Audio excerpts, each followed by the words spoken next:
El músculo de la paz. Bueno, yo encantado de estar con ustedes. Como dicen los americanos, soy Javier Fernández Arribas, vicepresidente internacional de la Asociación de Periodistas Europeos y dirijo una revista que se llama Atalayar, y voy a moderar una mesa que es, bueno, yo les he pedido a mis panelistas, habéis traído la bola de cristal, porque la paz es quizá lo que realmente ahora mismo, durante toda la mañana y también ahora esta tarde hemos estado pensando, y además cómo, cuándo, de qué manera, ese es el dilema. Yo, mi experiencia con los profesionales de la milicia, que se remonta ya por la guerra de Bosnia, antes de ayer, punto de inflexión en las relaciones entre militares y periodistas, por aquello que decía Miguel Ángel Aguilar esta mañana, donde porque los militares sois unos fachas que no sé qué,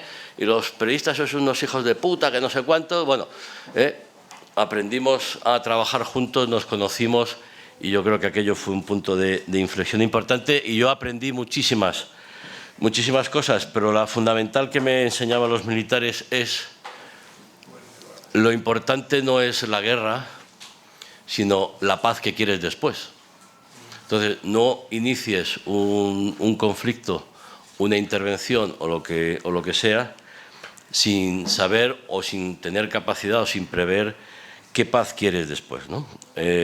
Bueno, yo creo que en el caso de Ucrania, que es el caso que nos reúne, bueno, pues hablamos poco del año 2014, de lo que ocurrió en la Plaza Maidán, pero entonces nos pueden acusar de rusófilos, con lo cual no quiero empañar la cuestión. Sí es cierto que en cuanto, como ha dicho Jesús, bueno, lo ha dicho también el general Dakova, en cuanto Putin se equivoca y invade Ucrania, pierde total y absolutamente cualquier razón que le pudiera asistir.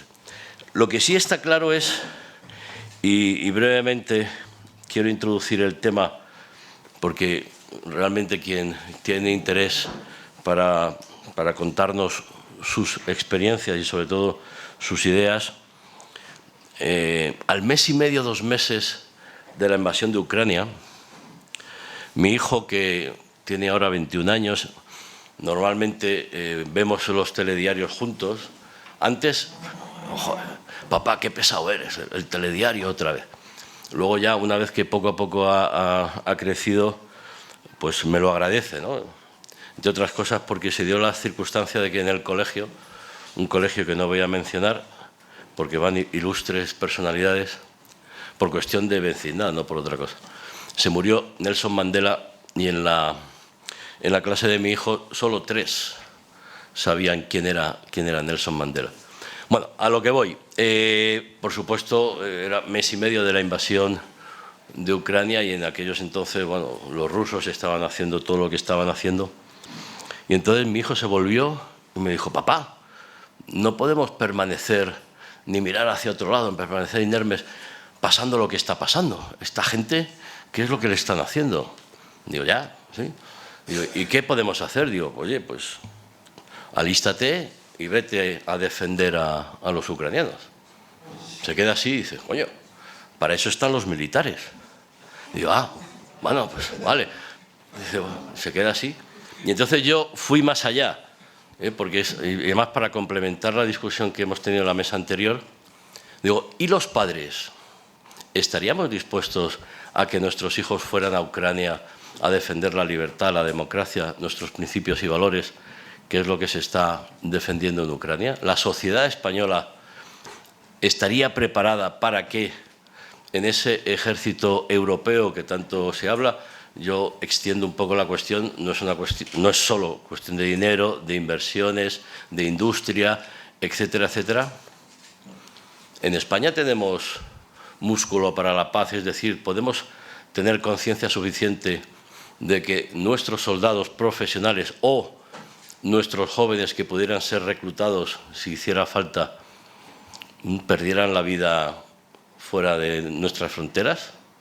Porque yo en ese sentido lo que he aprendido en todas estas guerras en las que me ha tocado estar y demás, podemos criticar mucho a los americanos, sus intereses, sus cruces de sus tejes, manejes, lo que vosotros queráis, pero por ejemplo en Sarajevo, si no hubiera habido una intervención norteamericana, pues no se hubiera desbloqueado como se desbloqueó, por utilizar un término muy mecánico, aquel sitio de Sarajevo donde miles de personas habían muerto, ¿no? Y fueron los americanos los que nos dieron esa oportunidad para desbloquearlo, o Irak, Afganistán, etcétera, etcétera.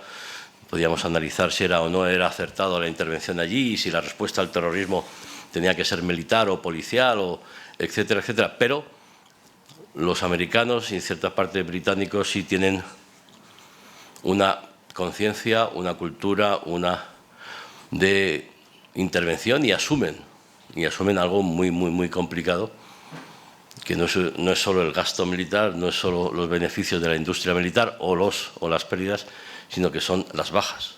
Lo que es que mi hijo, si ese arrebato de dignidad y de indignación por lo que está ocurriendo en Ucrania, de repente, oye papá, que he cogido un billete de avión, me voy a Varsovia y que me he enrolado. Por cierto, hay bastantes españoles que lo han hecho.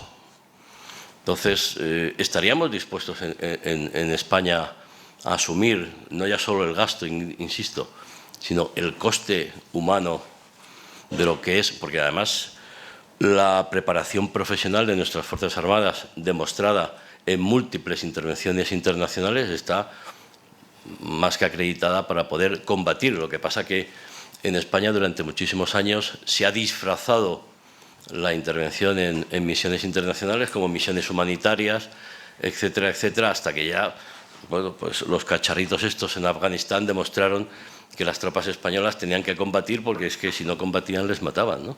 Y que la misión humanitaria era una misión humanitaria, llámalo usted como quiera, pero las tropas españolas han estado en distintos conflictos combatiendo. Lo que pasa que eso era un tabú, por no hablar de Irak, etcétera, etcétera, etcétera. Pero bueno, quería poner encima de la mesa, como complemento a la mesa que hemos tenido antes, lo que es, bueno, el músculo de la paz.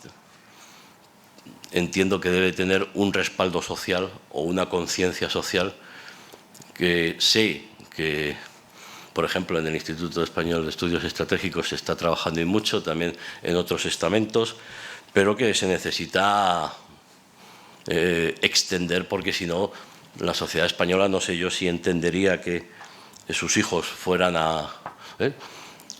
Es verdad que, por desgracia, las bajas que hemos tenido en Bosnia, 23, o en otros lugares como en Afganistán, etcétera, etcétera, se han asumido y se han admitido, pues, oye, son los riesgos que conlleva la milicia, etcétera, etcétera. Todos sabíamos, los periodistas también hemos sufrido la muerte de compañeros, etcétera, etcétera, pero tener una actitud activa de, oye, los soldados españoles van a combatir porque van a defender la libertad, la democracia, los principios, etcétera, etcétera, eso planteado así abiertamente, porque cuando tú dices, no, enseguida el político, los españoles no van a ir a Ucrania a combatir, ni de broma. Y si se diera el caso, ¿por qué no? Bueno, es por plantear un poquito la cuestión. El músculo de la paz, está con nosotros el Teniente General Fernando García, jefe del Estado Mayor Conjunto de la Defensa de Gemacom, Miguel Ángel Panduro, consejero delegado de Ispasat, al que le pediré que nos cuente cómo en el espacio ahora mismo se están dilucidando muchísimas de las cosas que pasan, y Antonio Colino, presidente de la Real Academia de Ingeniería. Yo que hice la mili en ingenieros en Zaragoza sé lo que es el valor de los ingenieros. Pero bueno, no he querido ponerle en un problema, mi general, con eso de que si llevamos o no, si combatimos o no, pero bueno, el músculo de la paz, ¿cómo plantea usted ahora mismo el músculo de la paz, teniendo en cuenta todo lo que está ocurriendo en Ucrania y todos los intereses cruzados que hay? Buenas tardes. Bueno, Javier, lo primero de todo, decir que efectivamente esta guerra ha sido un shock, pero sobre todo para las jóvenes generaciones, porque nunca pensaban, como se ha dicho ya, que volviese a haber un conflicto de tal violencia como lo que desgraciadamente estamos viendo en Ucrania. Y ha sido un golpe de realidad e incluso para nosotros también ese abandonar ese tipo de operaciones contra insurgencia, nation building, etcétera, etcétera, para volver a centrarnos en lo que tenemos que tener, que son una capacidad de disuasión con capacidades convencionales de un combate de alta intensidad contra enemigos que pueden ser de nuestras mismas capacidades o incluso superiores. Este tema es interesantísimo porque, como has citado, pues tiene muchísimas consecuencias morales. Lo que decías, ¿estaríamos dispuestos a mandar soldados a Ucrania, la sociedad española? Yo creo que no. Pero no es cuestión que nos competa a los militares para decidir u opinar, porque en el sentido que nosotros vamos donde nos mandan y cuando nos mandan. En ese sentido no tenemos ningún problema. Si nos mandase un gobierno con la aprobación del Parlamento, iríamos sin más problemas. Pero yo, sinceramente, estudiando el conflicto de Ucrania, siempre que es una de las cosas que más nos llama la atención a los militares, es que antiguamente hablábamos de la moral de las fuerzas, de la moral de las tropas que combaten, la dureza, etcétera, etcétera. Hoy en día, ese tema de la moral, la clave que está teniendo el centro de gravedad de Zelensky es que tiene la voluntad del pueblo ucraniano de hacer tal sacrificio con la cantidad de gente joven y de todas las edades que están muertos, mutilados, heridos, etcétera, etcétera. Esa es la clave. ¿Una nación europea tendríamos esa capacidad de resiliencia?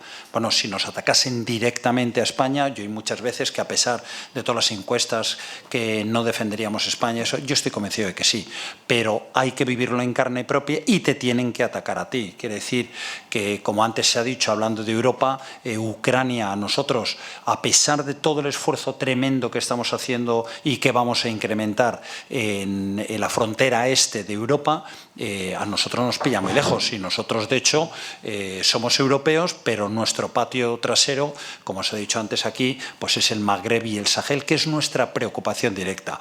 Pero eso sí, somos miembros de un club y entonces ser miembros de ese club implica llegar a un porcentaje del PIB, pero no porque sea más o menos dinero, sino porque ahí a lo mejor Estados Unidos estaba bastante harto de que el resto de Europa no cumpliésemos con esos compromisos, ¿no?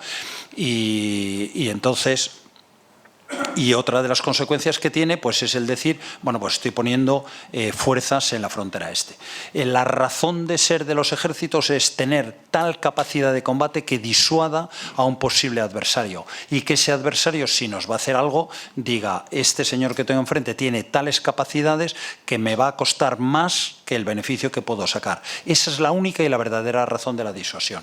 Luego, entonces, como miembros de ese club, pues estamos haciendo un esfuerzo que para mi gusto es tremendo para las capacidades que tenemos en España. Otro de los puntos que se ha tocado ahora, bueno, pues qué participación estamos teniendo con respecto a la guerra de Ucrania. Evidentemente, la OTAN hasta ahora sí que está manteniendo y está haciendo valer esa disuasión, puesto que estamos seguros que uno de los objetivos de Rusia, no digo que sea ahora, pero sí que puede ser en el futuro, es seguir avanzando. De hecho, uno de los problemas de esta guerra es que, si imaginaros que quedamos con el statu quo que queda ahora mismo, que Rusia se quede con el 17%, que es aproximadamente lo que tiene ahora mismo conquistado en Ucrania. Si esto es, a pesar de las tremendas pérdidas que está teniendo, si Putin consigue esto, desgraciadamente para él es una victoria. Y si es una victoria, esto vendrá un conflicto congelado, un conflicto latente, que habrá aquí a lo mejor un poco más exagerado que lo que pasó en el este de Ucrania con la zona del Donbass y Luhansk. Pero Rusia, si gana este conflicto en esos términos, yo creo que tenemos que estar seguros que en 10, 15 años seguirá intentándolo con otras partes, que ellos creen que eran su parte de la gran Rusia. Y entonces sería uno de los gravísimos problemas que tenemos.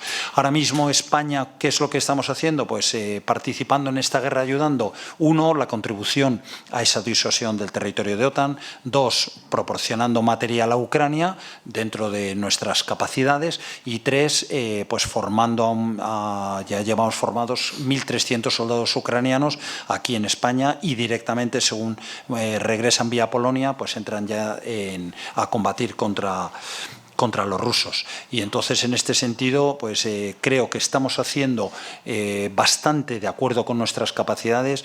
Yo, mis estimaciones que tengo, por todo lo que hay, yo creo que aproximadamente entre un 80 y un 90% del esfuerzo que estamos dando a Ucrania es a costa de las Fuerzas Armadas.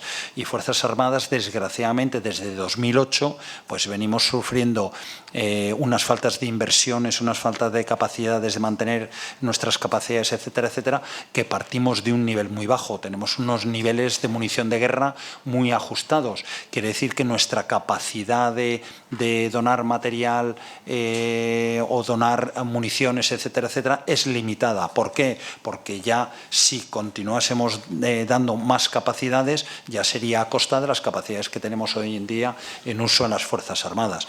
Luego, yo creo que esa contribución estamos haciendo lo imposible, pero creo que tiene un límite, y se ha dicho que este conflicto va para largo y va a haber que mantener esto. Uno de los problemas, además, que estamos viendo, que puede ser un punto de inflexión, es que Ucrania gane esta contraofensiva o no. Yo creo que han levantado una serie de expectativas que, de no cumplirse, pues puede llevar a un aburrimiento del conflicto, una falta de seguimiento, un hartazgo, y podría tener una serie de conclusiones tremendas. Luego, esto a nosotros, uno de los beneficiarios que se ha citado antes, pues desgraciadamente somos nosotros. Muchas veces se habla de la cultura de defensa. Yo creo que pocas personas han hecho tanto por la cultura de defensa en España como el presidente Putin, en el sentido de que ahora mismo nadie cuestiona inversiones, las necesidades de unas Fuerzas Armadas, potenciar la industria de defensa española, la europea, etcétera, etcétera. Hoy en día, quitando una pequeña minoría, ya no lo discute nadie, porque estamos viendo una guerra tremenda en el corazón de Europa. Y entonces, pues desgraciadamente, como decía, sí que somos uno de los beneficiados en ese sentido, de que ahora vemos un horizonte que espero que se mantenga, porque además nos lo van a exigir internacionalmente, por eso que decía, por ser miembros de ese club, que espero que se traduzca en una mejora y un sostenimiento de las capacidades que tenemos. Y también, como ha citado antes el general Dacova, cada vez tenemos, que es uno de los grandes problemas que tenemos ahora, no solamente una mayor necesidad de cualificación de personal y ese poder competir, sino una mayor cantidad, porque cada vez estamos asumiendo mayores cometidos. Pues no les tengo que citar, pues toda la lucha contra drones, tenemos que tener personas, soldados específicamente adiestrados para eso. La lucha contra misiles, la capacidad antimisil, pues tenemos que mejorar y ampliar nuestras capacidades de misiles, y así, etcétera, etcétera. Yo no les oculto que en el Estado Mayor Conjunto el conflicto de Ucrania lo estamos siguiendo por tres cuestiones. Uno, por alimentar al GEMAD, a ministra y a presidente de gobierno en todas las consecuencias militares que está habiendo del conflicto. Y luego, dos muy específicas. Uno, estamos viendo qué capacidades se están viendo en la guerra de Ucrania. Antes se ha citado aquí, que es cierto, es una primera guerra mundial con tecnología del siglo XXI, y entonces, pero se pueden sacar unas conclusiones tremendas, y de hecho Rusia lo está haciendo. Rusia no solamente está librando una guerra puramente militar, está siendo súper activo en la parte diplomática, en la parte política, en la parte económica, en la parte energética, alimentaria, etcétera, etcétera. Quiere decir que esto ya nos da una cualificación del conflicto. Y luego la otra parte que tenemos, nosotros todos los procedimientos, tácticas, estrategias, etcétera, etcétera, que está siguiendo Ucrania, que que no está sola, porque se ve que tiene una preparación, unos objetivos estratégicos, una preparación operacional que sabemos además que está siendo apoyada por aliados occidentales.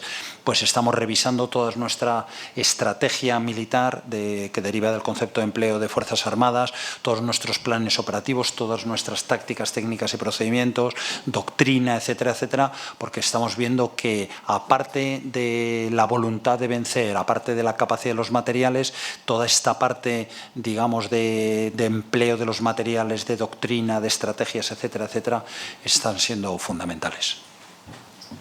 ¿Podríamos decir que los drones cambian o pueden cambiar la estrategia militar? Bueno, yo creo... ¿O eso es una exageración periodística? Yo creo que es un poco exageración. Quiere decir, ahora tenemos que Ucrania, gracias a los sistemas satélites de Starlink, tiene una cobertura global. Tenemos los drones, tenemos los ciberataques, tenemos los misiles. Yo cada día, y ya llevo 3 años en la silla, una silla de responsabilidad conjunta, cada día estoy más convencido que para ganar un conflicto dentro de la parte militar tiene que ser absolutamente conjunta. Sin armada no hago nada, sin aviación no hago nada, sin artillería no hago nada, sin drones no hago nada, sin esa capacidad de satélites no hago nada, los carros de combate no hay que decir la importancia que tiene. Quiere decir que tengo que tener todas esas capacidades, pero como he citado antes, también estamos viendo que dentro de ese operaciones multidominio se está viendo que la guerra, la parte militar, es una parte, que es la parte que o destruye o evite que te destruyan, pero luego tiene que estar totalmente vestida por esa serie de acciones diplomáticas, económicas, energéticas, humanitarias que conforman todo el espectro del combate. Y la comunicación, porque la guerra de la imagen y del relato es fundamental. ¿Usted preferiría que le dieran un Challenger, un Bradley, un Leopard, o preferiría que le dieran un carro y evitar esas duplicidades de aprovisionamiento, reparaciones, etcétera, etcétera? Bueno, uno de los problemas, ahí Europa debería unificar. ¿Podemos pensar en que Europa podría unificar y tener un solo carro de combate?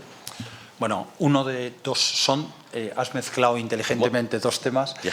Uno, el problema que tiene Ucrania es que le estamos dando un material muy sofisticado, excesivamente variado y sin mucho apoyo logístico. Quiere decir, un carro de combate tiene que tener una cadena de repuestos detrás, una serie de especialistas, una serie de, hay veces en función de la avería, puede ser cambiar una cadena o cambiar una pieza del carro, y otras que te lo tienes que llevar fuera de Ucrania para que sean los polacos o los alemanes los que te lo arreglen. O sea que esa diversidad de materiales es tremendo. Y luego, respecto al otro que se infiere de aquí, pues Estados Unidos como nación tiene un modelo de carro de combate, el M1 Abrams. Y si vemos los modelos de combate que tenemos en Europa, pues podemos llegar a tener 9 o 10 modelos de carros de combate diferentes. Y así exponencialmente todo. Luego, lo lógico sería llegar a esa comunalidad de materiales, pero luego entraremos ahí porque ahí desgraciadamente no soy muy optimista. Miguel Ángel, ha llamado Emiliano García Paje que, bueno, además de prestigio, hemos traído la lluvia, está diluviando, y ahora mismo, como dijo aquel, ¿no?, un día Emiliano García Paje en una entrevista de la radio, llueven euros. La lluvia en estos momentos son euros. Miguel Ángel Panduro, consejero delegado de Hispasat. Hemos estado hablando de ejército europeo, hemos estado hablando de empresas de la defensa. Yo le quería plantear, ¿esto va a significar un proceso de fusiones, definición de proyectos comunes? ¿Tenemos inversiones suficientes, tanto en Europa como en España, para poder afrontar la Europa de la defensa? Es más, si la Unión Europea recupera el año que viene, como se ha dicho, el tema de la disciplina presupuestaria, ¿vamos a tener capacidad para afrontar eso? Y luego ya, bueno, hay otra cosa de la constelación Iris 2, pero luego se lo pregunto. Buenas tardes y muchas gracias, Javier. Vaya por delante mi agradecimiento a la Asociación de Periodistas Europeos, a ti, Miguel Ángel, y también pues es un honor compartir esta mesa con el Teniente General, Jefe de Estado Mayor Conjunto, y con un viejo conocido, o antiguo conocido, como Antonio Colino. Yo lo primero que me he preguntado es el músculo de la paz. Voy a participar en un panel para hablar del músculo de la paz y digo que es... Yo soy ingeniero de telecomunicaciones, no soy médico, y entonces digo que es un músculo, y me he ido y he visto que es algo que da fuerza o energía para hacer actividades, que brinda soporte y protección y que además da estabilidad y equilibrio al cuerpo. Entonces he entendido el acierto de los organizadores de esto para hablar del músculo, el músculo de la paz. Y yo, efectivamente, por mi formación y mi trayectoria, lo que voy a hablar básicamente es de las tres últimas cuestiones que se planteaban en el programa y que tienen que ver con lo que me has planteado, y que además ya algunas cosas habéis apuntado. Por lo tanto, voy a hablar de industria, hablaré de mi libro, del espacio, y hablar de industria es hablar de armas, ¿no? En esta tierra de la que yo soy toledano, de un pueblecito, eso sí, de Toledo, un señor llamado Cervantes hablaba de que las armas tienen por objeto y fin la paz, que es el mayor bien que los hombres pueden desear en esta vida. A todos, a mucha gente, le da miedo hablar de armas, pero es necesario hablar de armas si queremos mantener la paz. Por lo tanto, yo me voy a centrar en esto de la industria de las armas, y a la pregunta de que si esto es un aliciente para impulsar una industria común de la defensa en Europa, pues evidentemente el conflicto lo ha acelerado. Aunque es verdad que alguna gente cree que todavía hay más palabras que acciones. Hay gente en el entorno de la industria que no ve cómo se están produciendo esas órdenes, ¿no?, de compra. Y es verdad que yo ya estaba de consejero delegado de ISDEFE por allá por el año 2006-2007, hace 15 años, y estábamos hablando de la Europa común de la defensa, además que venía. Yo creo que estamos tardando muchísimo. Hemos tardado mucho menos en consolidar otras cosas que una industria, una política común de la defensa, y a lo mejor tiene mucho que ver el artículo 346 del Tratado de la Unión, que protege a los países de realizar ciertas inversiones a nivel nacional y de tener pocos proyectos colaborativos, que es algo que has tocado, ¿no?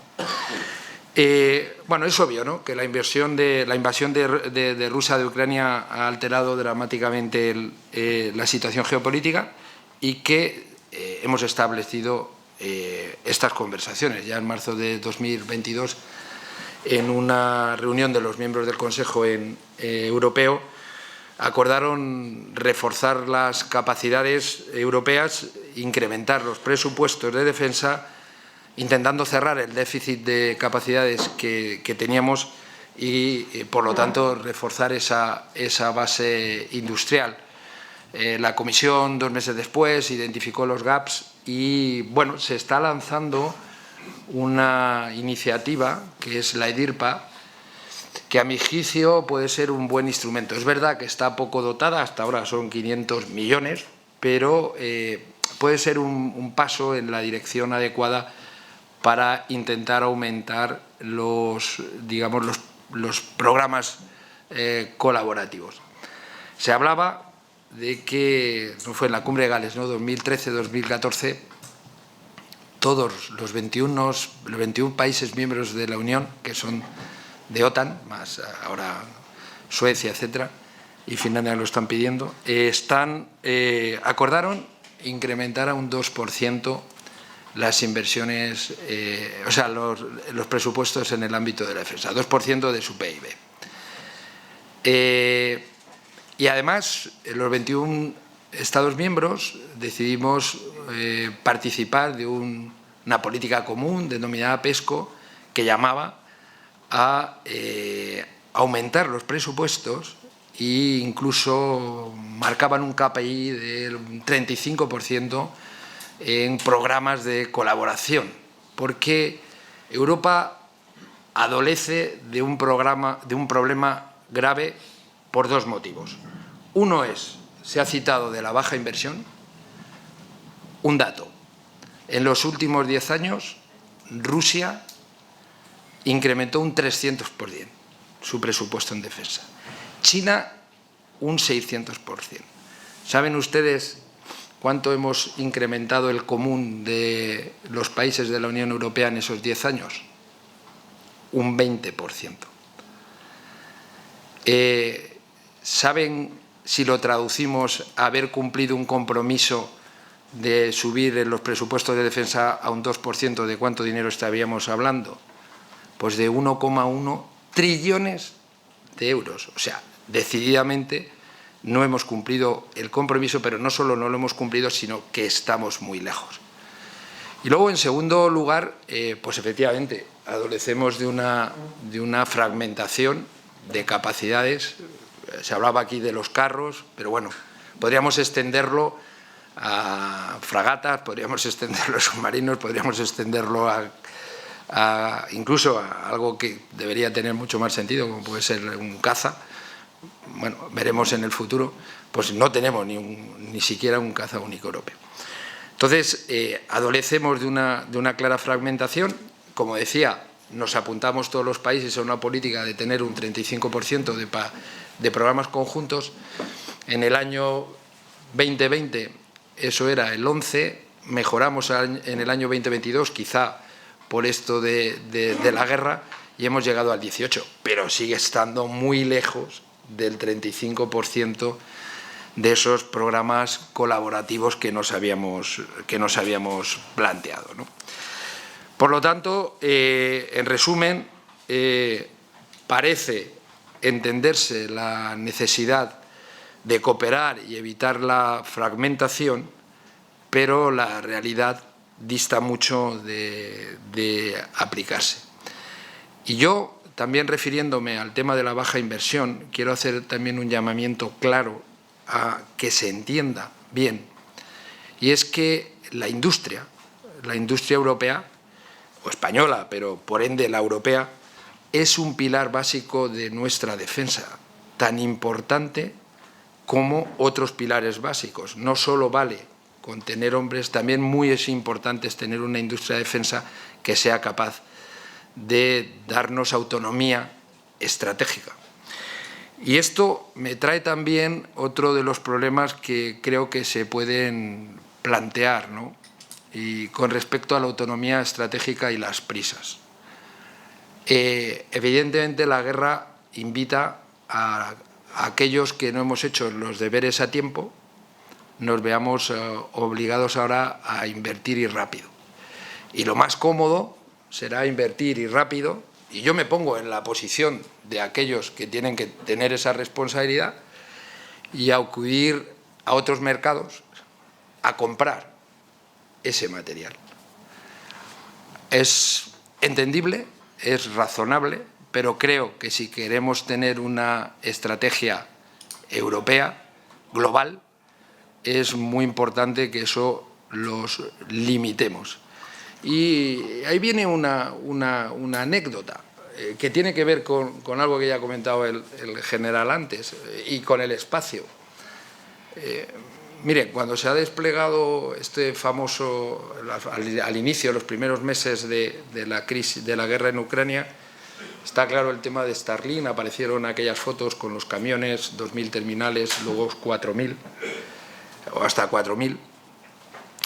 Y recuerdo que eran inicialmente donaciones, o un señor a nivel particular muy interesante, con el cual nosotros también hacemos negocios, y luego lo explicaré, donó esos 2.000, 3.000, 4.000, pero no sabe mucha gente que 2 meses después preguntó quién pagaba la factura, si el Departamento de Defensa americano o el gobierno de Ucrania. Y eso nos debe hacer reflexionar a muchos europeos sobre hasta dónde estamos dispuestos a estar en manos no ya de otros gobiernos, sino, bueno, que podrán tener influencia en sus corporaciones, pero en manos de capital privado o de multinacionales. Es una reflexión que ahí lo dejo. Insisto, yo tengo una relación excelente con ellos, me llevo muy bien, tengo grandes amigos allí, nada en contra. Pero es algo que nos debe a todos hacer reflexionar. Bueno, hay algún dato por ahí, ha habido alguna unidad de la Armada Española que ha llegado a algún país con algún terminal y evidentemente está en negro porque no tiene ciertas autorizaciones, cierto permiso, aparte de otras muchas cosas que no merece la pena traer a cuento. Pero sí pongo el dedo en la llaga a la hora de valorar que ese aumento de la inversión y ese intento de concentración o de disminuir la fragmentación lo tengamos muy presente a la hora de considerar el pilar de la industria como algo fundamental para el futuro.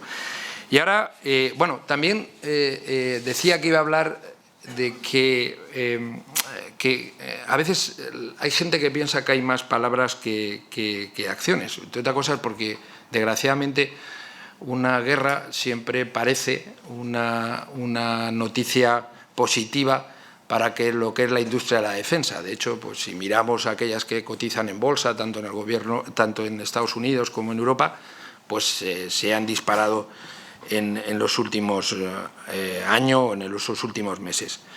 Y es verdad que los gobiernos están incitando a estas industrias a invertir más rápido y más. Pero, desgraciadamente, los contratos no terminan de llegar. Y yo tengo una sensación, y es una opinión muy personal, que como pasa muchas veces, tenemos diseñados procedimientos para tiempos de paz. Nos pasó en el COVID. Hubo que corregir y actuar rápidamente implementando otro tipo de procedimientos, porque la sensación es que la burocracia puede con la urgencia y la necesidad. Entonces, yo creo que eso es algo que también está ahí latente y que se debería pensar para que los procedimientos acompañen un nuevo escenario de conflicto. Y ya por último, y por no extenderme más y luego ponerme a disposición de ustedes en las palabras, voy a hablar de mi libro, un poquito esto digamos, del espacio, ¿vale? Es cierto que el espacio, o sea, voy a ir un poco de lo general a lo particular, o sea, acabaré hablando de algún detalle del tema de la guerra de Ucrania. El espacio ha adquirido una nueva dimensión, obviamente siendo un nuevo campo de batalla en el siglo XXI. O sea, tradicionalmente aquellos que en su día hicimos la mili, pues teníamos la tierra, mar y el aire. Ahora es verdad que ha aparecido el tema de la ciberseguridad y es obvio que el espacio hoy es un nuevo campo de batalla. Y no hay duda que en el espacio ha aumentado la hostilidad de los estados y que se ha militarizado. Yo me acuerdo de una referencia que un director americano, el US Director of National Intelligence en el año 2017, Dan Coats, literalmente declaró, y leo literalmente: China y Rusia están incrementalmente considerando ataques contra los sistemas satelitales como parte de su futura doctrina de guerra. Estamos hablando de hace 5 años. Como ustedes recordarán, hubo una reacción, primero de los Estados Unidos y luego de algunos otros países europeos, creando unidades o nuevas fuerzas o nuevas unidades, nuevos comandos para luchar para proteger los intereses de los países concernidos.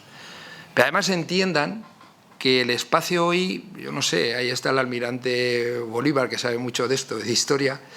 El mar en el siglo XV, XIV, bueno, y antes, mucho antes, el espacio se parece un poco a la situación del mar en el siglo XIV o en el siglo XV, donde la regulación era escasa, nula, En nuestro caso, todo lo que nos preocupa de la sostenibilidad es cero, o sea, no hay nadie encargado de todo lo que estamos poniendo. Starlink tiene 3.700 satélites hoy volando, entre 600 y 1.000 kilómetros, y no hay ninguna gobernanza.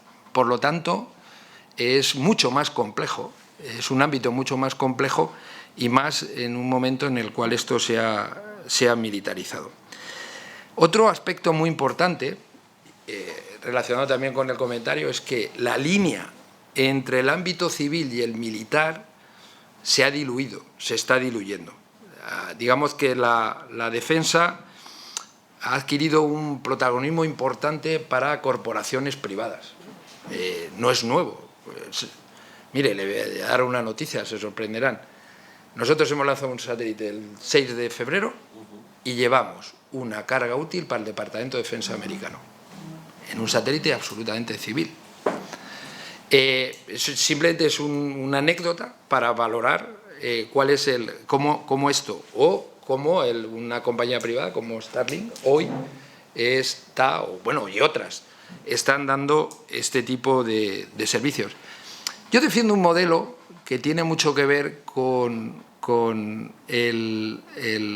mi antigua casa, y en la que estoy su presidente aquí hoy, que es el almirante Bolívar, que es IRCESAT, que es un modelo de colaboración público-privada, ¿no? En el cual también sorprenderá en esta mesa que yo diga que España en 2 años va a tener los satélites más avanzados de Europa de comunicaciones. Pues sí, señores, los va a tener. Y los más avanzados de Europa, de los cuales nos debemos sentir bastante orgullosos. No solo por la parte que ocupa al Ministerio de Defensa, sino también porque la industria española, pilar, ha participado de una manera muy significativa. Prácticamente el 50% directamente es material español. Por tanto, yo creo que ese tipo de modelos de colaboración público-privado va a ser muy importante para el futuro del espacio. Y ya entrando en la guerra, ya he comentado el tema de las comunicaciones, pero el espacio es mucho más amplio. El espacio también tiene que ver con los satélites de observación, que son los que proporcionan la inteligencia, donde hay también de 2 tipos, unos gestionados por los propios estados, otros gestionados por el sector privado. En nuestro caso, pues tenemos un satélite maravilloso, radar, que se llama Paz, o como la navegación, porque la gente sabrá que los GPS a lo mejor se han retocado un poquito para que no tengamos la precisión exacta en determinadas áreas de la Tierra. Entonces, el espacio, desde el ámbito geoestratégico y desde el ámbito de la guerra, tiene una importancia absolutamente vital. Y yo creo que en el futuro aún lo va a tener más. Y luego, si quieres, tenemos tiempo, me gustaría hablar del tema de Iris Square, porque creo que es una iniciativa muy importante para Europa. De la constelación, sí, por supuesto que sí.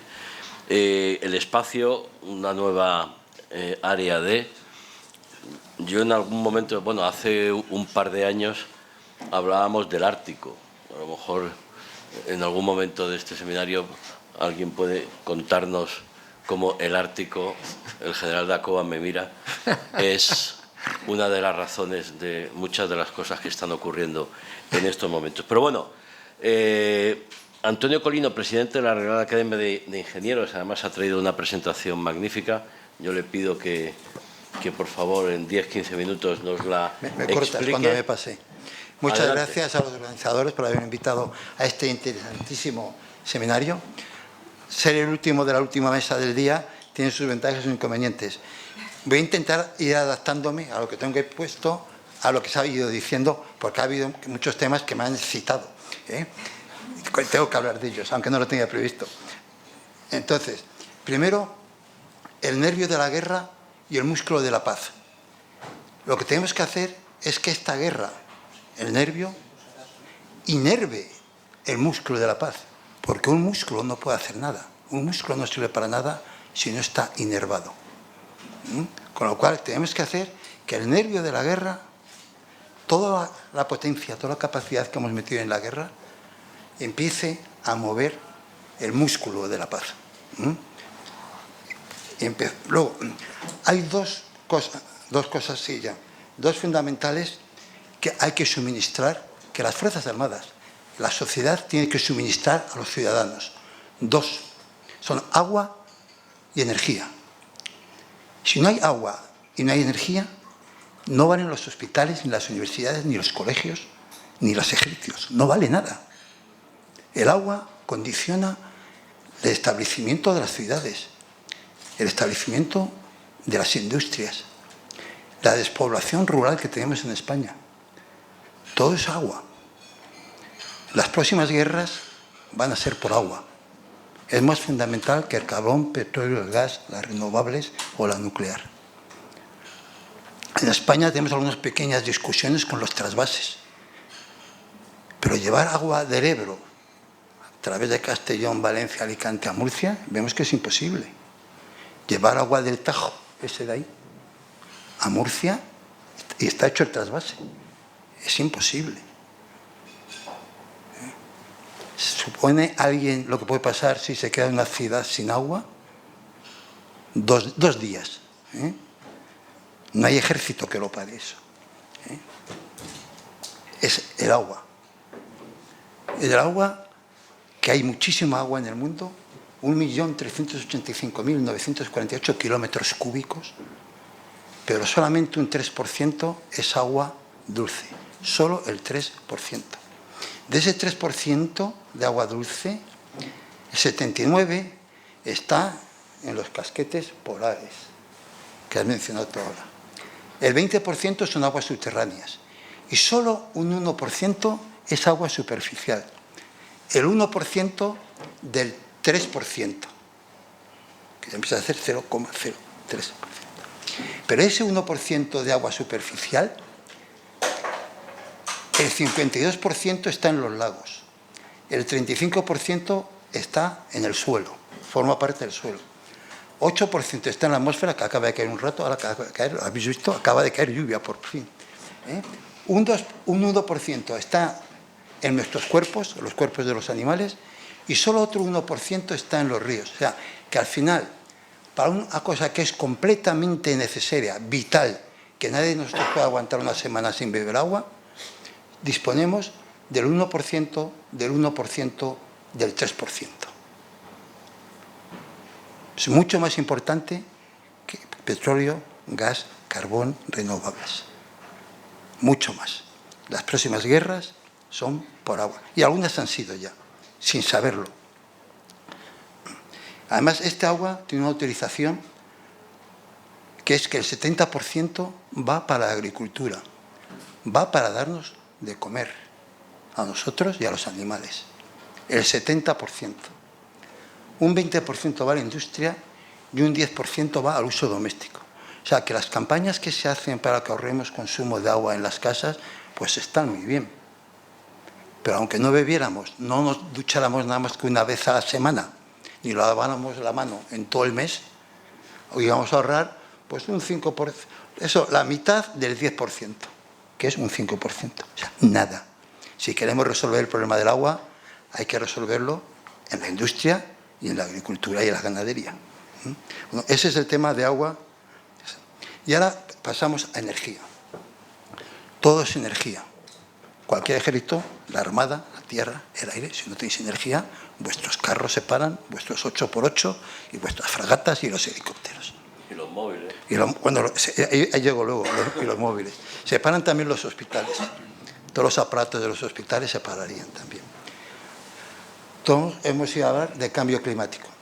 Hay reuniones a todos los niveles. Se están implementando, todos los estados están implementando un montón de medidas. Nos están diciendo que vamos a reducir el carbón, que el petróleo y el gas desaparecen. Si se cumpliera todo lo que dicen los estados, que nunca se ha cumplido, no hay ni excepción que confirme la regla, ahora el 70% de la energía que consumimos hoy en el mundo es carbón, petróleo y gas. Pero hay una parte nuclear y una poquita hidráulica. Las renovables representan el 4% de la energía del mundo.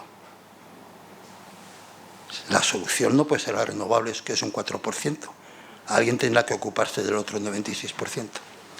Si se cumplen todos esos programas que tenemos en todos los estados, puede que en el año 2050, y hablar para el año 2050 para mí es ciencia ficción, pero haciendo cálculos ingenieriles, íbamos a reducir la dependencia del carbón, petróleo y gas del 70% al 60%.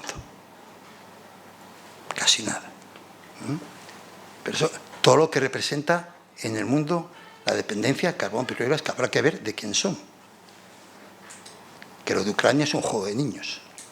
La Ucrania es una batalla de 5.º nivel en el campo energético. Sería una escaramuza en el campo energético. Porque tiene origen el gas que ha suministrado Alemania y Europa. Bueno, el gas, sabéis que el gas es un conducto, el gasoducto que pasaba por Ucrania, que suministraba a Alemania, gran fallo de Alemania, alguna vez lo habéis mencionado por ahí, no sé si se ha ido Jesús, el mayor error que cometió Merkel y sus gobiernos fue depender un 70% del gas de Rusia, que todos los técnicos en todos los niveles se lo hemos comunicado. Tú no puedes depender un 70% de uno que no va a ser enemigo, pero es competidor. En cuanto ha podido, ha cortado el gas y Alemania se paraba. Luego hablaremos de soberanía tecnológica. Pero en estos momentos la Unión Europea, no sé si se ve ahí, sí, la Unión Europea tenemos que comprar un montón de materiales. Además del carbón, petróleo y gas, tenemos que comprar todos los materiales que veis ahí. Lo amplío yo aquí, sí, lo amplío yo. Tenemos que comprar las tierras raras, que habéis oído hablar, ¿no?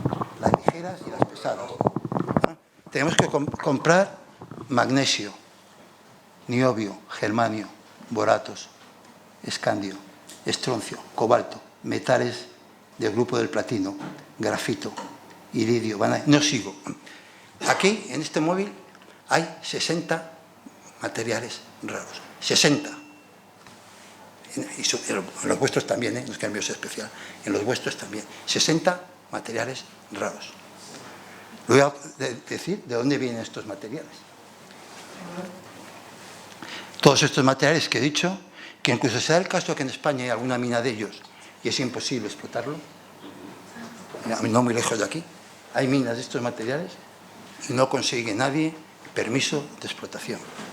O sea, que a veces no lo ganamos a pulso. Todos estos son fundamentales para hacer todo lo que se pone ahí, ¿no? Las baterías, la celda de combustible, incluso las palas de los molinos, de los electrogeneradores, de los motores eléctricos, de las placas solares, la robótica, los drones, la impresión 3D, todo. Y que afecta a todos esos sectores. O sea, que estamos dependiendo de muchos materiales que nos llamamos a los materiales raros, pero que no son tan raros porque los estamos usando continuamente. ¿Y de dónde vienen estos productos? Estos son datos de la Unión Europea actuales. Vienen hoy, el 52% viene de China. Cuando os diga lo que va a venir de China va a ser eso. No digo para rendirnos, porque nunca nos podemos rendir, yo soy oficial también, pero lo ponen muy mal. El 52% viene de China. Esto es materia de Vietnam, el resto del mundo, Brasil, o sea, se concentra en muy pocos países. Creo que Jesús Núñez, que se ha levantado y se ha ido, ha dicho quién gana y quién pierde en las guerras, ¿no? Es verdad que hay sectores que han sido muy beneficiados. El sector de la energía estaba llevando unas decisiones un poco extrañas, y esta guerra de Ucrania ha abierto la cabeza, el cerebro, a casi todos los países. Ya hay en este momento 39 países en el mundo, que son los 39 importantes, que se han lanzado al campo nuclear. Se han pedido, en estos momentos hay 437 centrales nucleares en el mundo, cuando se ve abajo, en la siguiente, ¿no? A fondo, en la línea amarilla. Hay 437 que producen el 10% del mundo de la energía eléctrica, pero se están construyendo 59, en proyecto construyen 103 y se han pedido 325. O sea, que Ucrania sí que ha hecho que muchos países que estaban pensando en gasoductos, en cosas raras, se han volcado a nuclear. O sea, que sí que ha cambiado, que más cerca. Es que si me voy a mirar la pantalla... Venga, es importante sí, que venga. no aumente la distancia. Sí, ya, por eso. Bueno, que ha cambiado... Muchas gracias, Miguel. Entonces, puede que sea el gran beneficio, pues se puede llamar, de la guerra, es que los países, todos los países del mundo, no sé, habéis visto, están todos los países con los nombres y apellidos, ¿no? Ahí, todos los países están ahí. Sí se han lanzado, cosa que no se atrevían antes, por presión popular, por los partidos ecologistas, no se atrevían. Con esto se han dicho, Holanda dice, yo no puedo depender del gas, pongo medios nucleares. Finlandia, Suecia, Turquía, Sudáfrica, Egipto, Argentina, Estados Unidos, Canadá, Francia, Inglaterra, Hungría. España es el único país que, teniendo 7 centrales nucleares que producen el 20% de la energía eléctrica del país, quiere cerrarlas. Hemos hecho un manifiesto los académicos al público diciendo que no tiene sentido que los cierren.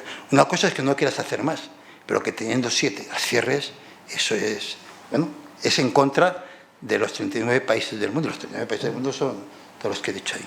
O sea, que sí que la guerra ha afectado muchísimo a la energía en general. Vamos a ver. ¿Qué soluciones hay y se están proponiendo? Aquí caemos en Rusia. Este es un modelo, un barco, es una central nuclear flotante hecha por los rusos, que además se llama Akademik Lomonosov, que tiene la ventaja que se construye en fábrica, en cualquier sitio, se puede construir aquí en Toledo, y se lleva muchas veces a través de ríos, se puede llevar a cualquier sitio, en este caso al Ártico y al Antártico, a los dos, se instala y esto suministra durante 50, 60 años, se suministra energía eléctrica a toda la zona, ¿no? Que esta es una de las soluciones que hay para que estos países se lancen a nuclear. También hay otra solución, que es las centrales nucleares pequeñas, bueno, son 300 megavatios, es un montón, pero para los nucleares es pequeña, que también se pueden implantar en muchos sitios. Y esto está ya, bueno, el Lomonosov ya está funcionando. Y ahora, con los minerales críticos, hasta que no tengamos un suministro de energía seguro, que en el futuro podría ser la energía nuclear de fusión, no esta que he dicho yo, que es la de fisión, esta es la de romper el uranio, la que estamos estudiando es la de juntar el hidrógeno, que es el deuterio y tritio, los dos isótopos de deuterio y tritio producen helio y energía, el sol, para que haya grandes. El mayor proyecto de investigación del mundo es los centrales nucleares de fusión, que participa España dentro de la Unión Europea, y está en Cadarache, en Francia. Hasta que no llegue eso, que sería fuente inagotable, en estos momentos, en el año 2019, los recursos energéticos son el 2019, son el oil, es que lo tengo aquí en borroso, el petróleo, un 66%, el gas natural, 14%, carbón, 9%, y los minerales críticos solamente un 11%. Pero según pasan los años, si nos vamos al 2050, con todo lo que se ha ido que queremos que se haga, dependeríamos un 47% de los críticos, de los minerales de las tierras raras. Un 35% de hidrógeno, que estáis oyendo hablar que hay grandes proyectos de hidrógeno verde, marrón, rosa, de hidrógeno, depende de la fuente de energía, porque el hidrógeno no es una energía, es un vector energético. O sea, es como la bombona de butano. No es una energía en sí, sino que tú puedes transportar hidrógeno y luego sí que lo puedes convertir en energía. Hay que transportarlo. Entonces, si en el 2050 se cumpliera todo lo que los países del mundo han dicho, dependeríamos de los minerales críticos en un 47%, del hidrógeno un 35%, y que bajaríamos muchísimo el oil, el petróleo y la carbón y eso. Esas son las grandes previsiones que hay de todos los países del mundo. Venga. ¿Qué pasa? Sí, me da tiempo 2 minutos. Esto se une todo con la soberanía tecnológica. Creo que se ha mencionado una vez la palabra soberanía en inglés. Alguien ha dicho sovereignty, ¿no? Alguien lo ha dicho, ¿no? Esta mañana. Nos estamos jugando a la soberanía tecnológica. Todos los proyectos de armas, menos que sea 8x8, que helicópteros, que fragatas, si no tenemos la capacidad tecnológica de fabricarlos, nos ha pasado con el submarino, muchos de los equipos que hay el S-80 son de procedencia extranjera. Y como cada uno era de un diseño distinto, al final, cuando los pesaron, pesaban más que los que se había previsto. Y es por lo que ha querido alargar unos 20 metros el S80. Porque, claro, muchos de los equipos que comprábamos eran independientes entre sí. Si tú tienes todos los equipos a la vez, sí que haces cosas comunes. Aquí, como no podemos hacer cosas comunes, se nos fue. Bueno, tenemos que luchar por la soberanía tecnológica. Eso tiene que ver mucho con que en estos momentos los oficiales de los 3 ejércitos salen ingenieros. A las 3 academias salen con el título de ingeniero. Y ahora llego al final. Hemos visto las cadenas de suministro. Ahora todo tenemos arriba petróleo y gas. Y veis que está la bandera americana, porque son los que lo producen. Estados Unidos es el mayor productor de carbón, de petróleo y de gas. Y luego irá China. Pero claro, si abandonamos carbón, petróleo y gas y nos vamos a los otros, al cobre, al titanio, al níquel, al cobalto y a otras tierras raras, empezáis a ver que aparece una bandera roja. Pero esos son los que lo procesan. Han comprado todos los recursos en Sudamérica, en Asia y en África. Todas las minas importantes las han comprado los chinos. Los han comprado, y yo lo he visto además, he estado con ellos, en todos los países. Lo procesan ellos, pero veis que son los dueños, lo procesan y nos lo venden. Y claro, lo consumimos, sobre todo ellos, y luego la bandera europea y la bandera de Estados Unidos. Pero vemos que nos llegamos, con lo que hay previsto en estos momentos, si no hacemos algo importante, vamos a depender casi al 100% de China. Con todo lo que habéis dicho aquí antes, pues vale, pero vamos a depender de China. Todos nuestros materiales de defensa, de telecomunicación, de hospitalización, de sanidad, de enseñanza, vamos a depender de materiales de China. Con lo cual, lo que nos está haciendo la OPEC con el petróleo hasta ahora va a ser un juego de niños. No tienen que ponerse de acuerdo los 20 países para subir el precio del petróleo y bajarlo. Con que se reúnan en Pekín, 3 o 4, ya no lo sé. Y entonces, es lo que creo que cuando estoy acabado, que he ido corriendo, sí, ya está. Hay más, pero no. Muchas gracias, señor Colina. Además, le comentaba yo antes a Miguel Ángel Aguilar que hace un par de horas el presidente de los Estados Unidos, Joe Biden, para distender un poquito la relación, ha dicho que Xi Jinping es un dictador. Con lo cual... Lo va a ser, lo va a ser. Blinken ha estado hace unas horas en Pekín y parece que no le ha debido salir bien la reunión y Biden pues dice que Xi es un dictador igual, pero no sabías. Pero bueno, yo no me quedo sin que brevemente nos comente la constelación Iris 2, el espacio, rápidamente. Muy rápido. Perdón, muy rápido. A ver, voy a intentar ilustrarlo un poco. En el sector nuestro, del espacio, estábamos razonablemente bien, o estábamos organizados, ¿no? La típica cadena de valor de cualquier negocio, donde unos señores se dedicaban a fabricar lanzadores, otros fabricaban satélites, otros operábamos satélites y otros vendían servicios. Entonces hay 2 personajes que yo digo que tienen el dinero por castigo como broma, pero 2 de los 5 personas más ricas del mundo, uno llamado Elon Musk y otro llamado Jeff Bezos, propietario de Amazon, que han lanzado unos proyectos de constelaciones en el espacio. La más obvia es Starlink, que está operativa,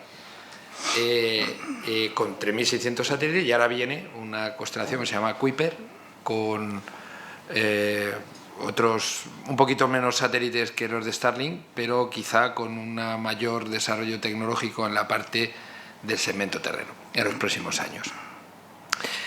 Y eso es un tsunami que viene en nuestro sector, ¿no? Y entonces, por lo tanto, las compañías que estamos en este negocio del espacio, pues lo estamos viendo venir. ¿Y Europa cómo ha reaccionado? Bueno, en primer lugar porque estos señores llevan una estrategia, digamos, de fuerza bruta. La estrategia de fuerza bruta consiste en ir invirtiendo hasta que el escenario has hecho desaparecer a cualquier competidor. No es nada nuevo que no haya pasado en otros muchos sectores. Y lo más, digamos, grave sería que desaparecieran ciertas capacidades y las dejáramos en manos de otros actores. Y en ese contexto, y más con el ejemplo que he contado antes de Ucrania, la Comisión Europea ha lanzado un programa que se llama Iris Square. Iris Square en inglés, Iris al cuadrado, que lo que pretende es ser un programa que tenga una multicapa, donde tengamos satélites geoestacionarios. Aspiramos que estos satélites españoles participen de esa constelación, de HARGOP. O sea, lo que tiene clara la Comisión es que la parte HARGOP va a funcionar. Luego va a haber otra parte más comercial o SOFGOP. Pero la HARGOP, la militar, la de defensa y seguridad, es clave. Por lo tanto, va a estar una parte de geoestacionario, una parte de satélite de órbita media y luego lo que es mandatorio es una constelación de satélites de órbita baja, gestionada bajo paraguas europeo. Para eso se hizo un invitation to tender, respondimos diferentes consorcios o empresas, pero al final, el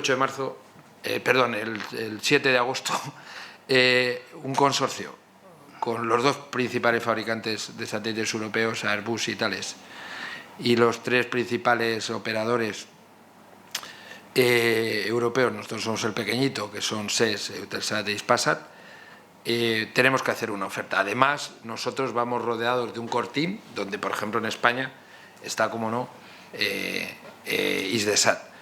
También hay otras empresas del ámbito de las telecomunicaciones, Deutsche Telekom, Orange, estatales y está Telespacho, pero eso es core team. Los 5 de arriba son los responsables de presentar una oferta. Y habrá un diálogo competitivo y Europa lanzará, estamos hablando de un presupuesto de 6.000 millones, bueno, está hablándose, pero todavía hay que discutir mucho, de 6.000 millones de inversión, donde se va a basar en un partenariado público-privado, y esa es la importancia que yo le doy. No solo va a ser una inversión pública, va a haber una parte pública, pero también va a haber una parte privada que nos permitirá a los operadores del ámbito comercial poder utilizar esas capacidades, no solo para el ámbito de defensa, pero habrá una parte pública que garantice unas cargas útiles militares.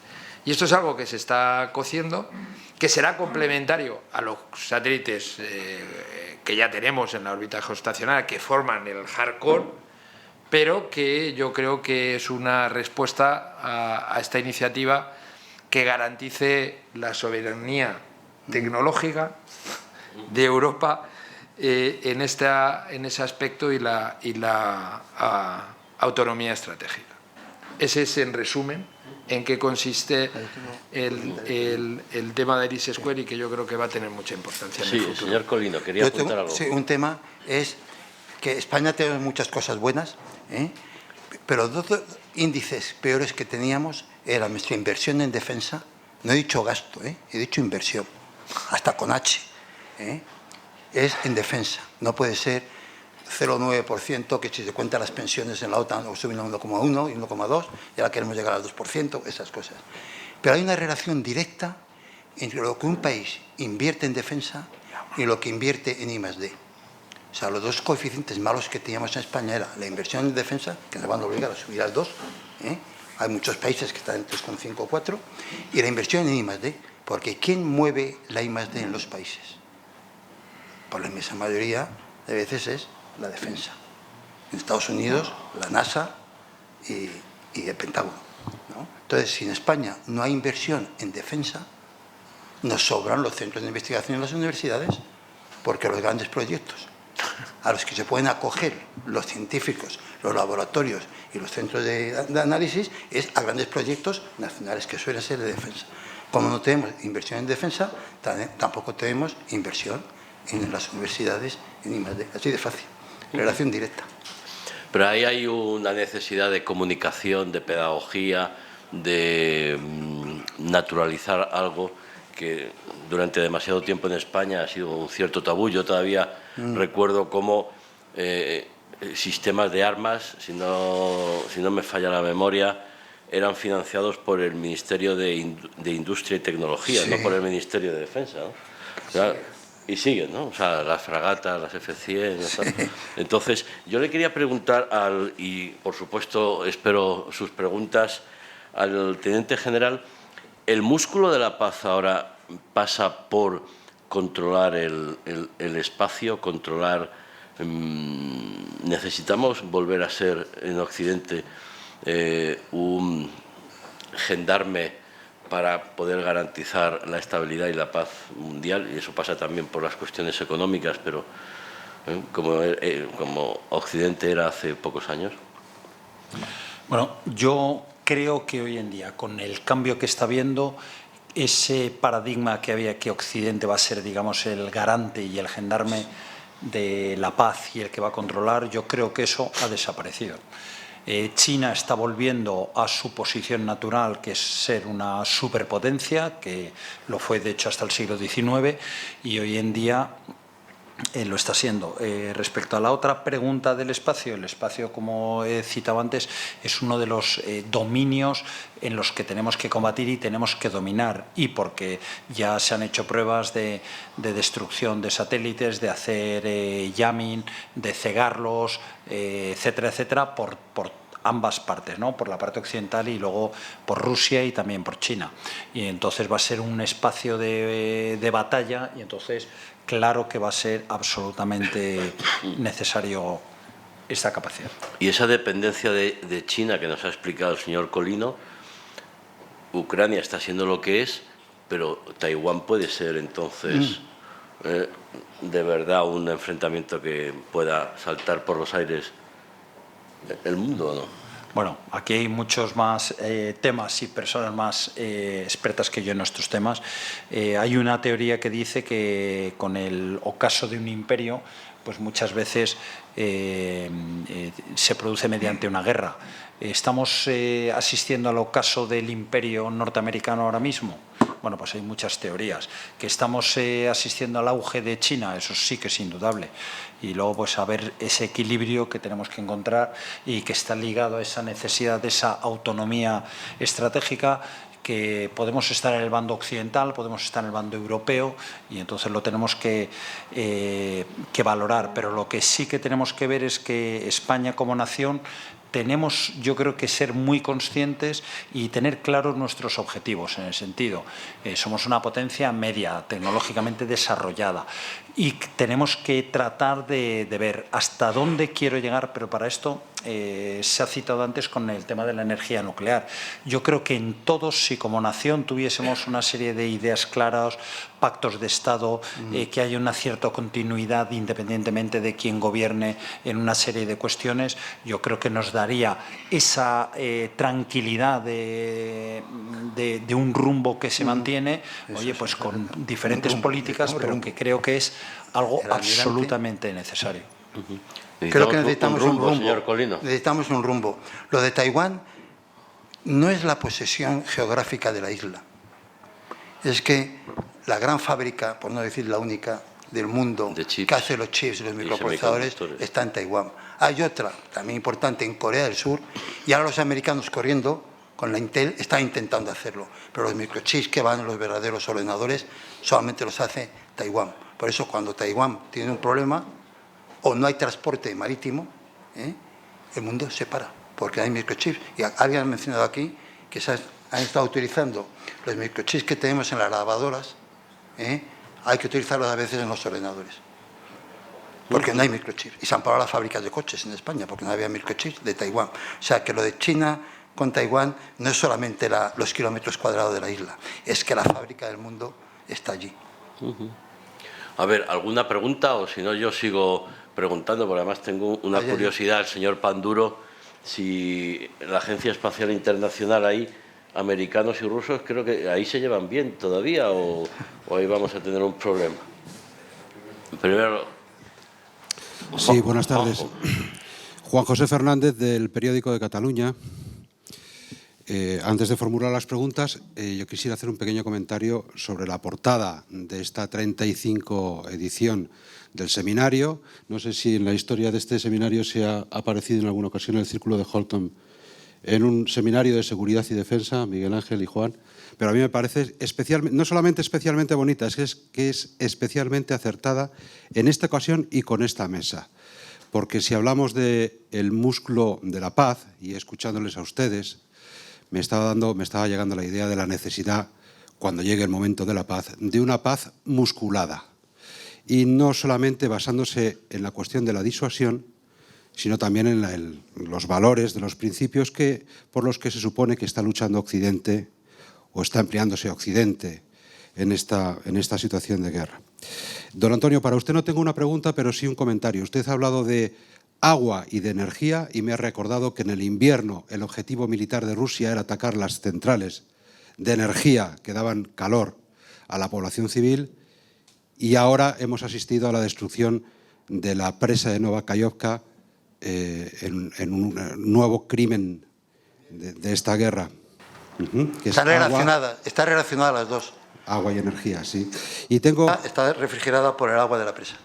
Exacto. Y tengo una pregunta para el Teniente General y también para don Miguel Ángel. Para el Teniente General, pensando en esa paz musculada y duradera y mirando el escenario del conflicto, ¿cuál es el mínimo? Antes también nos ha explicado el coronel Calvo cuáles eran los mínimos de una paz justa desde su punto de vista. Y a usted no se lo pregunto desde el punto de vista moral o político, sino desde el punto de vista exclusivamente estratégico. No habrá paz si no alcanza Ucrania de nuevo la costa del Mar de Azov, por ejemplo, o no la habrá si no recupera Mariupol, o no será posible militarmente si no se controla el poderío convencional de Rusia. Y la pregunta para usted, don Miguel Ángel, que escuchándole también me recordaba, por cierto, lo que dijo no hace mucho el alto representante Borrell, de lo que se juega Europa con las prácticas, comillas, hostiles, cierro comillas, de Rusia con los satélites y la basura espacial. Él me parece que lo cifró en 75.000 millones de euros. Y yo a usted le quiero preguntar si en esta etapa de nueva inversión en la defensa, en la Unión Europea, recupera el prestigio, por necesidad, la idea de la empresa pública de defensa.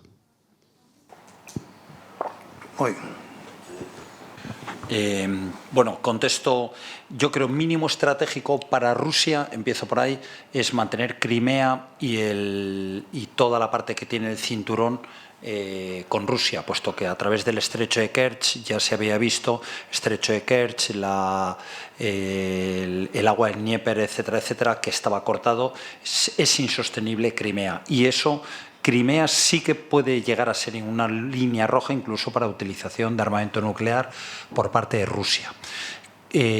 Ahora, ¿cuál es el mínimo estratégico para Ucrania? El presidente Zelensky está diciendo ahora mismo que quiere recuperar todo el territorio. Yo, desgraciadamente, creo que eso no va a ser posible. Pero, claro, aquí el problema que tiene Ucrania ahora mismo es la dependencia de la ayuda de ese material y esas municiones de Occidente. Y entonces el mínimo estratégico de Ucrania lo veo más difícil de conseguir en ese sentido. Y aparte que aquí Rusia está también utilizando una táctica que tenía en la Segunda Guerra Mundial, que era ganar por masa. Y tiene 6 veces más población que Ucrania.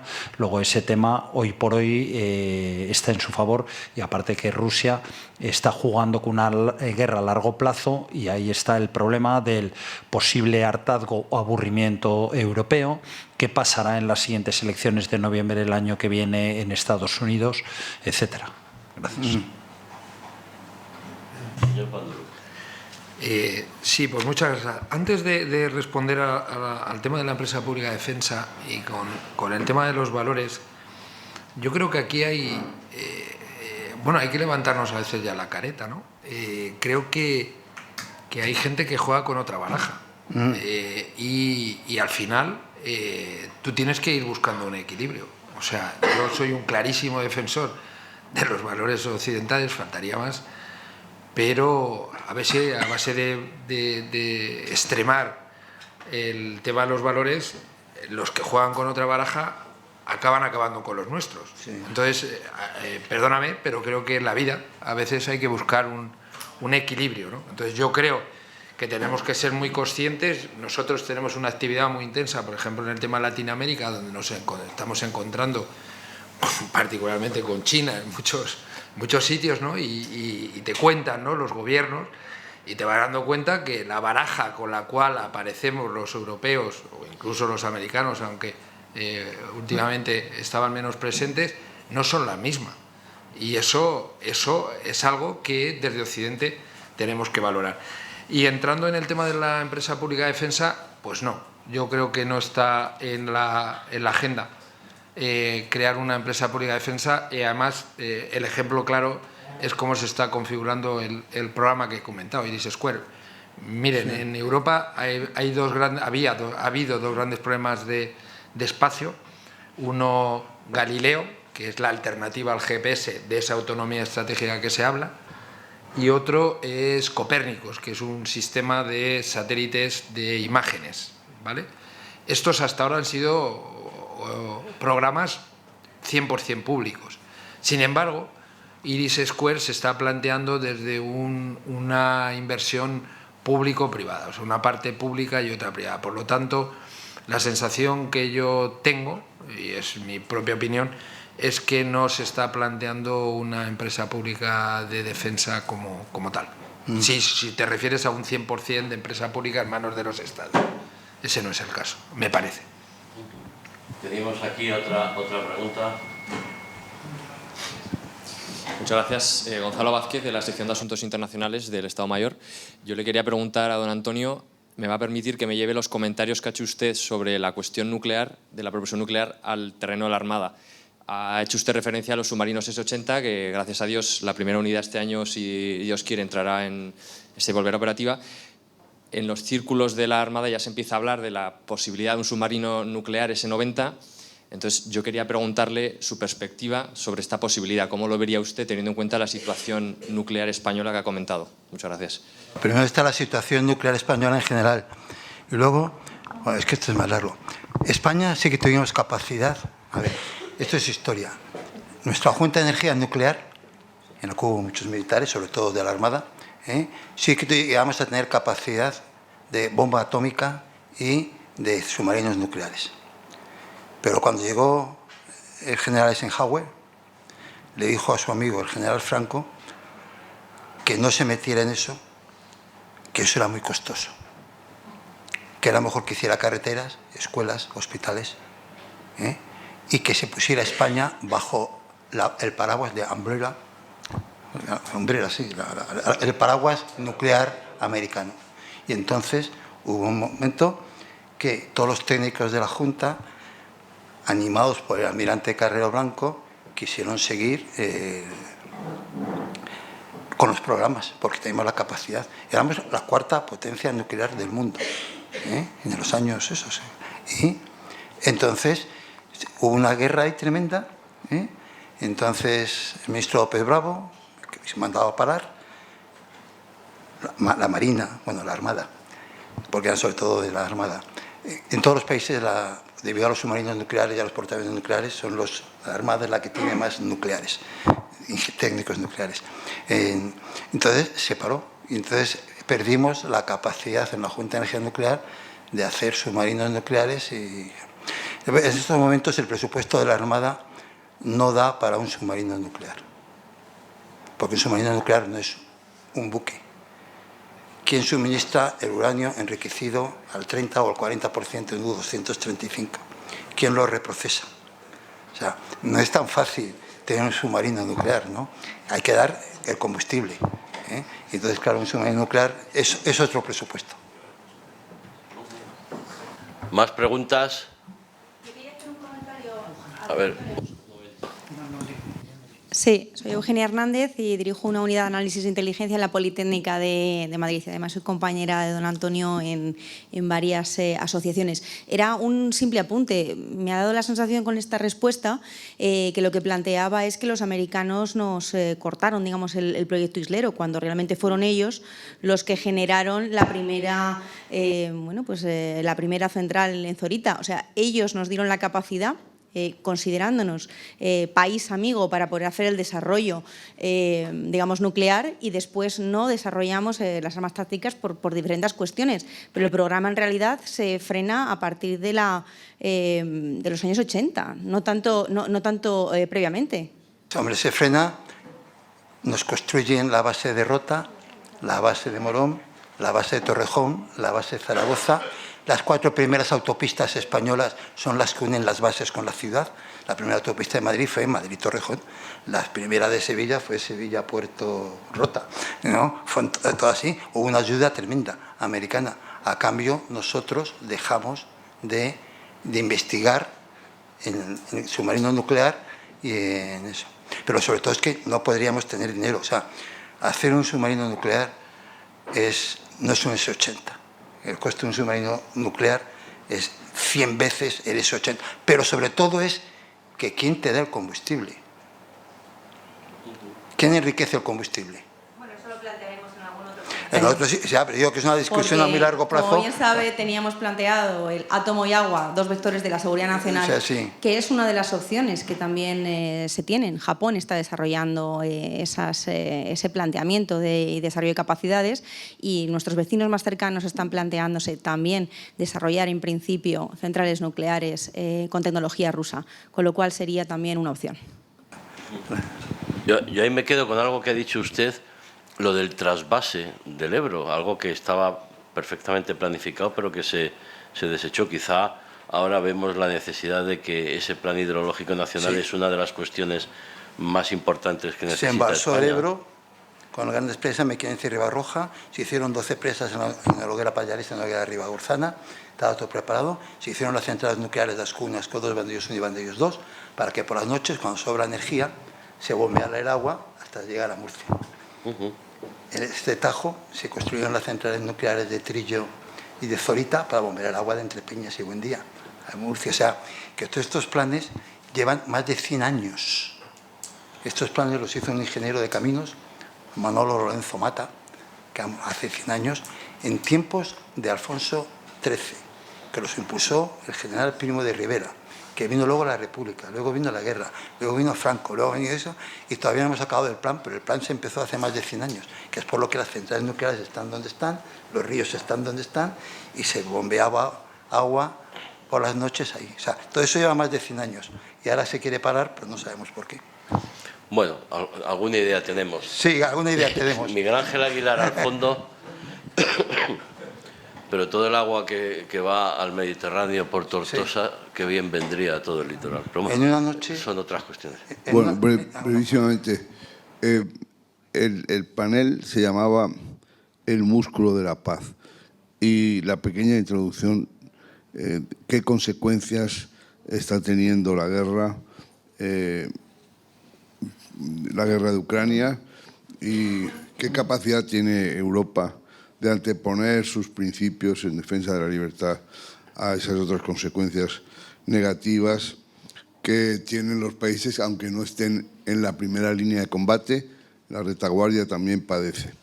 Entonces, y terminábamos con si es utópico pensar en una soberanía tecnológica de la Unión Europea. Y observo en un libro, La Unión Europea frente a la agresión de Ucrania, que se establecen un poco, se enumeran algunos de los efectos en la política exterior europea de la guerra. Y los menciono aquí. El reforzamiento de la identidad nacional ucraniana. Ese ha sido un efecto de la guerra de invasión. También el reforzamiento de la autonomía, o en fin, el inicio, o lo que sea, como se quiera llamar, de la autonomía estratégica de la Unión Europea. También la puesta en marcha del Fondo Europeo de Apoyo a la Paz. También todo lo que se ha organizado respecto de la compra de armas y el entrenamiento de tropas así, digamos, así como se ha impulsado también el papel militar de la Unión Europea como consecuencia de esa guerra. En definitiva, creo que eso confirma que si queremos la paz, aparte de armarnos como sea conveniente, pero también tenemos que estudiar la guerra. Y yo creo que ahí estamos todavía un poco flojos. No se está estudiando con suficiente atención y profundidad la guerra para sacar las consecuencias que sean necesarias. Sí, que ¿Están ustedes de acuerdo o no? Bueno, yo en la parte militar, don Miguel Ángel, discrepo. En el sentido, no, que... ¿Cuántas horas le echa al día, mi general? Todas. La verdad que lo estamos siguiendo porque nos estamos jugando mucho. Y yo con todo lo que hay aquí creo que todo Occidente estamos estudiándola muy profundamente. China la está estudiando muy profundamente también y de aquí, como dije antes, pues estamos sacando muchas políticas y criterios para compras de armas. Les voy a poner un ejemplo. Hasta ahora Occidente pues nos hemos basado en unidades, digamos, lo que llamamos unidades valiosas. Un carro de combate con un sistema de protección Trophy, una fragata con todos los sistemas antiaéreos, un avión de quinta generación, etcétera, etcétera. Pero ahora estamos viendo que tenemos que conjugar tener unidades valiosas con muchas unidades, digamos, que son baratas. Esos drones, esa munición de precisión que puede destruir un carro, que la relación cantidad con el precio es abismal, o sea que sale muy rentable, etcétera, etcétera. Quiere decir que se están sacando muchísimas lecciones. Pero yo ya saltando el plano estratégico con Europa. Europa, a pesar de la brújula estratégica y sus derivadas, y le pongo un ejemplo que se ha citado antes, que la cita el general Dacova, la capacidad de despliegue rápido, Europa, el problema que tenemos es que para la parte, esa combinación de hard y soft power la está haciendo muy bien. Europa le han dejado la parte soft, pero todos los países europeos, desde Finlandia hasta España y hasta Grecia, todo el mundo para ir a la guerra queremos la OTAN. Porque Unión Europea no creemos en eso, pero además tan sencillo como que ni siquiera los países del sur nos ponemos de acuerdo qué pasa en África. En África, Francia, por una serie de razones, se está retirando y nos está obligando al resto de naciones a retirarnos con ellos. Todos los países del este, cuando le hablamos de Unión Europea y de capacidad militar, no quieren saber absolutamente nada. Y entonces vetan todo. Quiere decir que yo en esta parte soy muy escéptico por el trabajo que lo estamos viendo día a día, desgraciadamente, y luego aquí en la parte, por ejemplo, de Europa, hay un factor que se ha citado antes. A Alemania, que va a superar el 2% en 5 años del Producto Interior Bruto, le han dado este año 100.000 millones de euros. Quiere decir que esto va a cambiar el panorama. ¿Saben?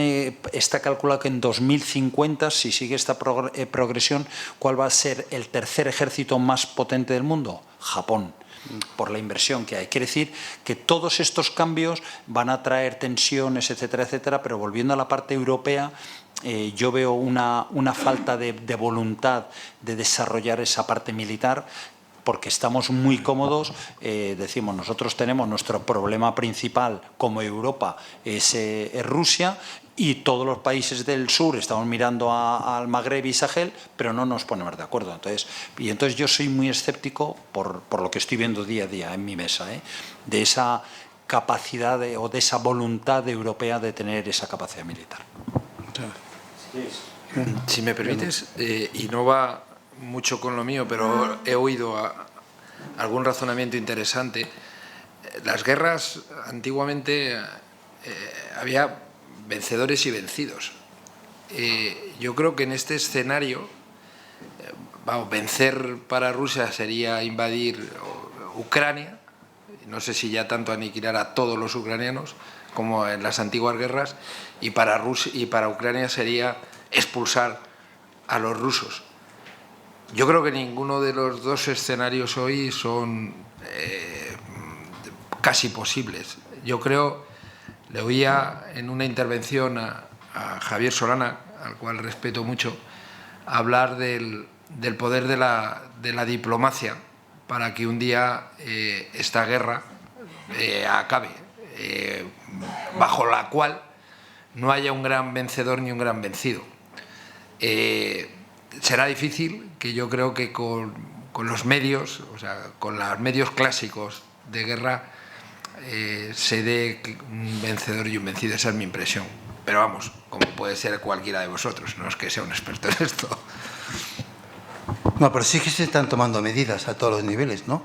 Europa, que habíamos deslocalizado toda la fabricación de equipos electrónicos, ahora mismo se están construyendo decenas de fábricas de baterías y decenas de fábricas de microchips y microprocesadores en Europa. Todavía no han venido a España, aunque hay 7 proyectos para España, pero parece que eso están llevando los franceses. Pero sí que nos hemos dado cuenta de que no podemos mandar a fabricar todo allí. O sea, que sí que se ha aprendido.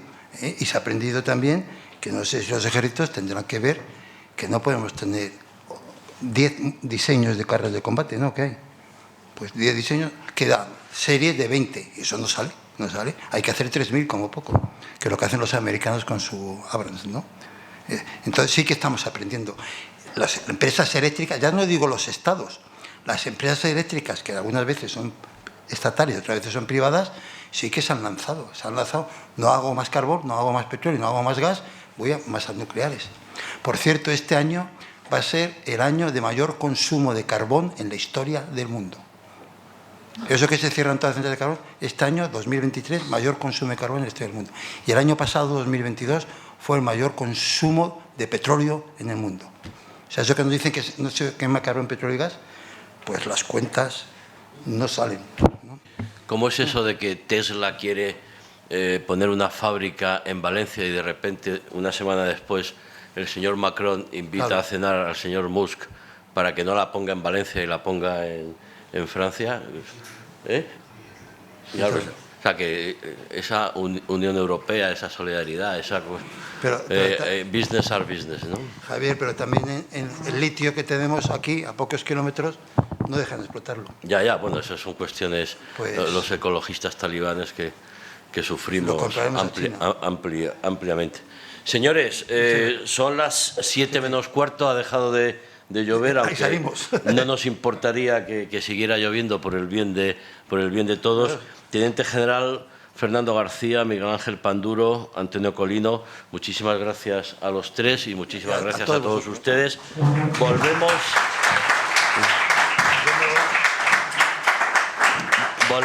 Volvemos mañana a las 10 de la mañana con la mesa Más allá de Putin. Muchísimas gracias a todos. Hasta mañana.